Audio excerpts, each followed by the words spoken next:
ঘুরা ঘুরা কই দিরে মা কি রাখছো মা? এখন যে আমারে কেউ কয় না রে বাবা, আজকে ঈদের দিন আমি যে কিছু রান্না করি নাই বাবা, তাও তো আমারে কেউ কয় না। মা গো তুমি রান্ধো নাই কে?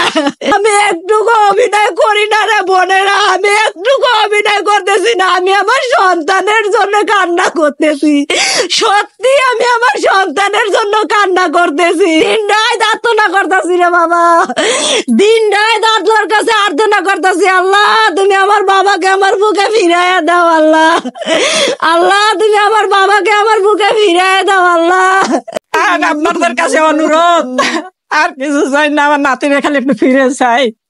দর্শক শ্রোতা দেখেন, একজন মা আপনাদের কাছে করজোর করে হাত জোর করতেছে, একজন নারী তার নাতির জন্য করজোর করে হাত জোর করতেছে তার নাতিকে ফিরে পাওয়ার জন্য। দেখেন তার সন্তান কিন্তু আজ থেকে 1 মাস 28 দিন আগে হারিয়ে গেছে। কিভাবে হারাইছিল আবার একটু বলেন তো, কিভাবে সেদিন কি হয়েছিল? আমার ছেলেটা মাদ্রাসায় পড়তো, আমার ছেলেটা মাদ্রাসায় পড়তো, মাদ্রাসার থেকে বলে বাইরে আসছে, কিন্তু আমি দেখি নাই আমার ছেলেকে এই পর্যন্ত, আমি তো দেখি নাই। তো ঈদের দিন কি রান্না করেছেন কিনা? না কিচ্ছু করি নাই, আমাদের ঘরে কোনো খাওয়া দাওয়া কিচ্ছু নাই, আমাদের ঘরে অনেক কান্দাকাটি চলতেছে। তারপরে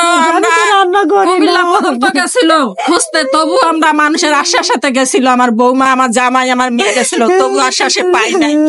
এখন যদি আপনাদের কাছে যদি অনুরোধ এইটুকুই করতেছি, আমার নাতি মাদ্রাসা থেকে যেদিন বাইরেছে সেদিন থেকে আমরা চোখে দেখি নাই। এখন যেখানে থাক আপনাদের কাছে একটাই অনুরোধ করি, আমার নাতি যেখানে থাক আপনারা একটু খুঁজে দেন। যতক্ষণ আসবে না ঘরে ততক্ষণ আমাদের মনে শান্তি নাই, আমরা হা করে রয়েছি যে কখন আসে আমাকে নানু করে ডাক দিব। আমার নাতি হারায় আমি এই যে এক্সরেটা পরে রয়েছি, তা আমার কলিজা ফাইটটা যায় আমার নাতির জন্য, কখন আসে আমাকে সালাম দিবে, কখন আসে আমাকে নানু করে ডাক দিবে। কিন্তু এটুকুই আপনাদের কাছে অনুরোধ, আর সবার কাছে নানি কিন্তু তার নাতির জন্য অনুরোধ করতেছে, একজন মা সবার কাছে হাত জোর করতেছে। এরপর আপনারা কি বসে থাকবেন? একটু ভিডিওটা শেয়ার করতেন প্লিজ, আপনাদের সবার কাছে অনুরোধ করতেছি। আপনার সন্তানের যদি আপনার সন্তানের বলেন, কি বলবেন? বাবা তুই যদি আমার এই ভিডিওটা দেখোস বাবা, 1 মিনিট মারে ফোন দিয়ে কইস রে বাবা, মা গো আমি এই জায়গায় আছি মা, তাইলে আমার কলেজে শান্তি হইব রে বাবা। ও বাবা তুই আর আমার কান্দাইস না রে বাবা, বাবা রে আমি, তুই যদি চাস, তুই কি চাস আমি আত্মহত্যা করি রে বাবা? আমি যে তোর পথ চাইয়া বসে রয়েছি রে বাবা, তুই আসে কখন আমার মা কইয়া ডাকবি? ও বাবা রে তুই আয় বাপ, ও বাপ আমি আল্লাহর কাছে দিন রাত আর্তনা করতেছি রে বাবা, দিন রাত আল্লাহর কাছে আর্তনা করতেছি। আল্লাহ তুমি আমার বাবাকে আমার বুকে ফিরাইয়া দাও। আল্লাহ আল্লাহ তুমি আমার বাবাকে আমার বুকে ফিরাইয়া দাও। আল্লাহ আমার ছেলের নাম লিমন। বাবা লিমন, বাবা তুই এই ভিডিওটা দেখলে তুই আয় রে বাবা, আমার কাছে আয় রে বাবা, আমারে আর কষ্ট দিস না বাবা লিমন রে, আর কষ্ট দিস না বাবা। দেখ রে বাবা তোর জন্য আমি খাওয়া দাওয়া সব বন্ধ করে দিছি, তুই যে আমারে ঘুরা ঘুরা কই দিরে মা কি রাখছো মা? এখন যে আমারে কেউ কয় না রে বাবা, আজকে ঈদের দিন আমি যে কিছু রান্না করি নাই বাবা, তাও তো আমারে কেউ কয় না। মা গো তুমি রান্ধো নাই কে? এই কথাটা তো কেউ কয় না বাবা। বাবা রে বাবা লিমন আয় বাবা রে আয়। আপনারা যারা এই ভিডিওটা দেখতেছেন তারা বেশি বেশি করে ভিডিওটা একটু শেয়ার করে দিন, যেন আমি আমার সন্তানটাকে ফেরত পাই।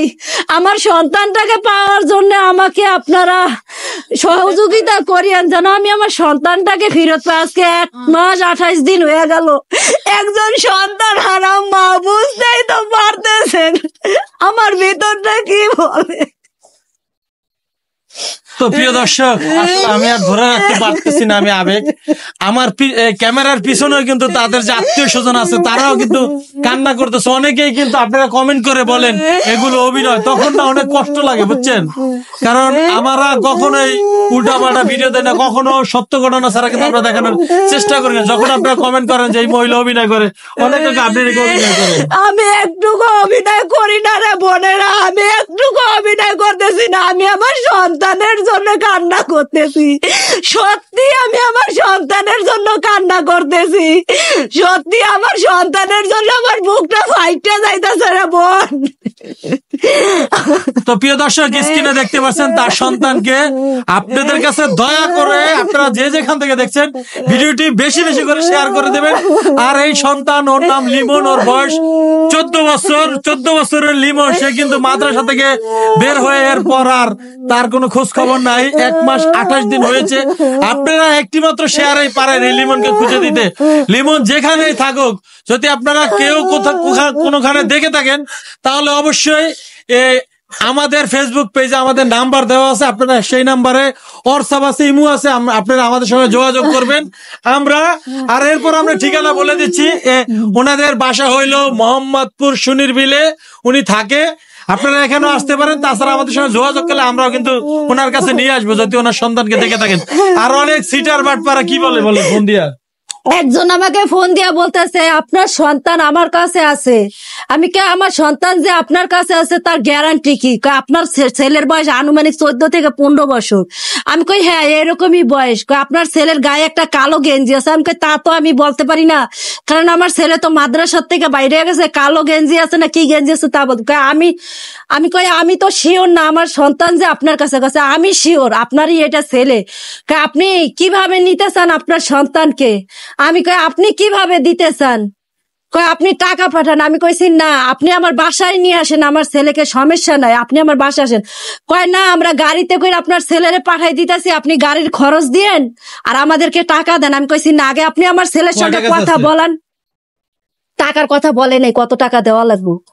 তো দর্শক শ্রোতা দেখেন, আপনি বেশি চালাক হয়ে গেছেন। আপনি কিন্তু বেশি চালাকি করলেন। কিন্তু আপনার ছেলের যখন, আপনার সন্তানের যখন লাশটা পাবেন তখন আপনি কিন্তু অনেক আফসোস করবেন। একজন মা, সন্তান হারা মাকে যারা এই কথা বলতে পারে তাদের শরীরে কি মানুষের রক্ত আছে কিনা সেটা আমার সন্দেহ। মানে মানুষ কতটা জঘন্য হইলে এরকম কাজটা করতে পারে এই মায়ের সঙ্গে। এই জন্য আমি ওনার নাম্বারটা দিচ্ছি না। আপনারা আমাদের ফেসবুক পেজের নাম্বারের সঙ্গে যোগাযোগ করবেন। ওই নাম্বারে ইমো হোয়াটসঅ্যাপ আছে, সেটা করলেই হবে। যদি কেউ দেখে থাকেন সবার কাছে অনুরোধ করতেছি। আর ভিডিওটি সবাই বেশি বেশি করে শেয়ার করতে হবে। সবাই ভালো থাকবেন। আল্লাহ হাফেজ।